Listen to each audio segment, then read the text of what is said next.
はい、今回はアンドレア・デ・チザリスのドライビングを分析したいと思います。今回紹介するのは1991年と92年の話です。91年はジョーダンで大活躍して、92年ティレルに移ってもなかなかいい走りをしました。彼は一体どんなドライビングをしているのか、そもそも彼はどんな能力を持っているのかを見ていきたいと思います。まず最初にチェザリスの基本的なドライビングスタイルというのはこういうものです。1、強烈なハードブレーキングとターンイン。2、フロント剛性を極限まで高めるセッティング。3、リアを滑らせて向きを変えるオーバーステア。これまで何人かドライバー紹介してきましたけど、イタリアンドライバーってこういうドライビングだよねっていう感じの特徴ですよね。モデナ選手とやっぱり似てるかなという感じはします。91年、ジョーダンのマシンをデザインしたゲイリー・アンダーソンさんはこう言ってます。F1 の世界においてアンドレアほどパブリックイメージと実際の技術的才能がかけ離れたドライバーは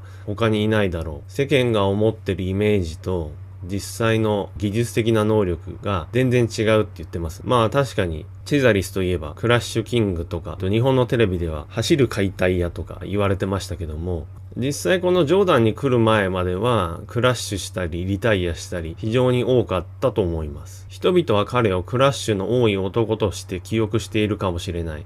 しかしジョーダンで彼と一緒に仕事をした初日から私は彼が並外れた感性と天性のスピードを持っていることを知ることになった。チェザリスは並外れた感性と天性のスピードを持っている。要するに車のことを感じ取る能力と速さがあるって言ってるんでしょうね。この91年のジョーダンのマシンの特徴を軽く紹介しておきたいんですけども、ジョーダン191のシャーシー&空力特性。1、ハイノーズとディフューザーによる一貫したダウンフォース。ピッチング変化に対してダウンフォースの抜けが少ない。2、光合成カーボンモノコック。P プレシジョンハイドロリクス。製造を自社ではなく外部委託。ステアリング操作に対するフレームの歪みが極限まで抑えられていた。1番は見た目の通りのハイノーズと、バットマンディフューザーみたいなディフューザーなんですけども、この空力デザインがよくできているせいで、ピッチング変化でダウンフォースの抜けがないと。要するに車が姿勢変化を起こしても、ダウンフォースが安定して発生してくれる車なんでしょうね。非常に速かったので、そうなんだろうなという感じがします。で、意外と重要なのが私2番だと思ってるんですけど、このマシンのカーボンモノコックは外部委託なんですね。P プレシジョンハイドロリクスっていう会社みたいなんですけど、今は会社名変わったみたいですけど、そこに頼んで作ってもらったらしいんですけど、この時の F1 マシンってみんなカーボンモノコックですけど、同じカーボンのように見えて全然違うんですよね。結局あっちこっちのチームで合成不足って話題が出るぐらいですから、高いカーボンの品質でモノコックを作るっていうのはなかなかできないみたいですね。その専門業者に頼むっていうのは非常に賢い選択だと思います。そのおかげでこの車のモノコックはすごく合成が高い。確かにこの車は合成が高いおかげで速かったんですけど、逆に合成が高すぎて雨の日は乗りづらいらしいんですよね。それはチェザリスもガショーも二人とも言ってたらしいので、なるほどなと思いましたね。そこまで合成が高いのはこういう理由があったんだなと思います。何しろダウンフォースが抜けない、そして非常に合成の高い車だっていうのがこの車の特徴です。で、なんで1991年チェザリスは急に速くなったかってことなんですけど、過去のマシンでは彼の鋭いターンインに対して空力の急激な抜けや合成不足によるフレームのたわみが起き、唐突なスピンクラッシュを引き起こしていた。彼のドライビング中のクラッシュの原因については、これが一因だったっていうことのようなんですね。で、このことについてアンダーソンさんはこう言ってます。91年のジョーダン191はフロントの応答性を重視し、車体のピッチングに対して空力が急激に抜けないよう設計していた。アンドレアのスタイルはとにかくコーナーの侵入でフロントのグリップを最大限に活かし、マシンを素早く向き直らせることだった。私たちのマシンは彼がどれだけアグレッシブにターンインしても、リアが唐突にブレーキしない、受け止める懐の深さを持っていた。だからこそあの年の彼は、解き放たれたように速かったのだ。ということですね。191という車がよくできているということと、その特性がチェザリスのドライビングスタイルに非常に合ってたってことですね。なんで速かったかはそれぐらいにして、彼の車に対する感性、フィードバック能力とかを見ていきたいんですけど、この時チザリスを担当したレースエンジニアは、マーク・スミスさんという人です。この方が驚いたエピソードがあります。車高が1、2ミリ変化しただけで、高速コーナー進入時のダウンフォース中心点の移動を言い当てた。コーナー進入でフロントが何ミリ沈んだ位置で、ハンドリングが変わるか伝えてきた。タイヤのスリップ率、表面のオーバーヒート、内圧の変化を的確に伝えてきた。どれも非常に繊細な話ですね。車高が1、2ミリ変わっただけで、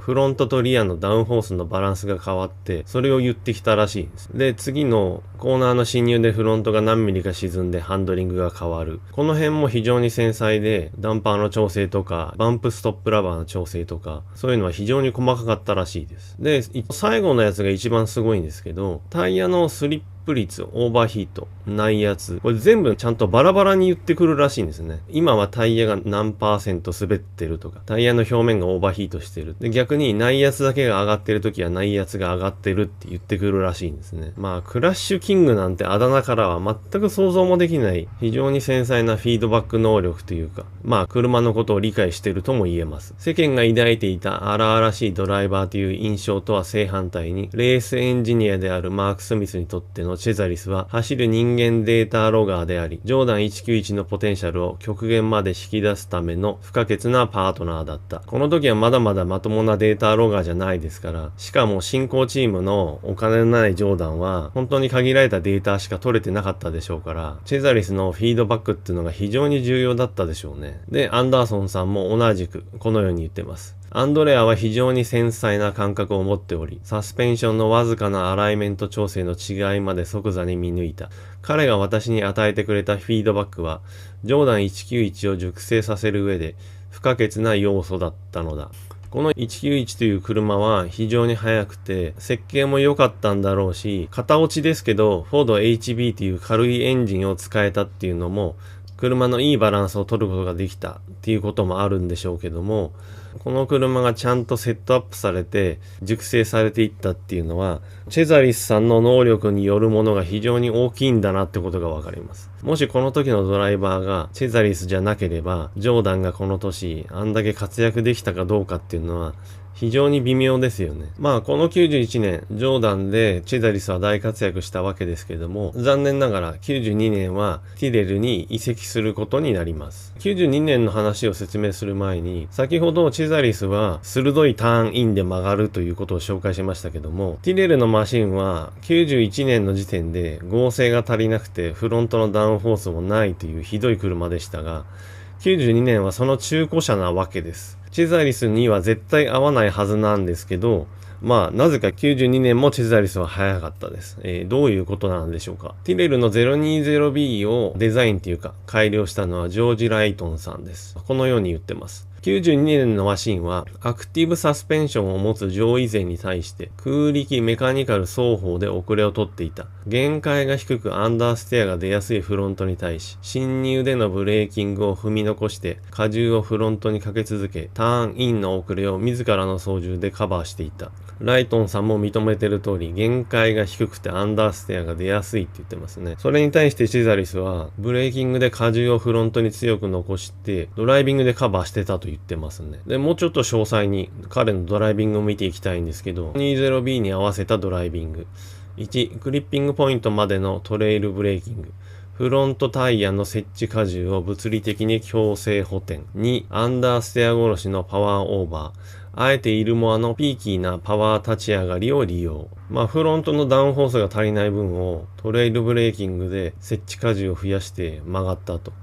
それでノーズが入ったとしても立ち上がりでうまく曲がれないわけですから、イルモアエンジンのピーキーな特性をうまく使って、そこはオーバーステア気味で立ち上がっていったってことらしいですね。まずここでわかるのが、チェザリスさんっていうのはドライビングをすぐに変えれるってことですね。これまで何人か紹介したイタリアンドライバーはドライビングを変えられないタイプの人もいましたけど、チェザリスはフロントがガチガチに強い車が好きと言っても、必要があればこうやって全然違うドライビングができるってことになります。で、セッティングについてなんですが、セットアップの工夫もこのようにしてました。1番、あえてフロントを柔らかくし、機械的グリップに頼る。剛性が低いモノコックサスに対し、路面追従性で稼ぐセッティングへ。2番、ドラッグが増えるのを承知で、リアの車高を上げてフロントウィングの角度をつけ、低速域でのフロントダウンフォースを力技で確保。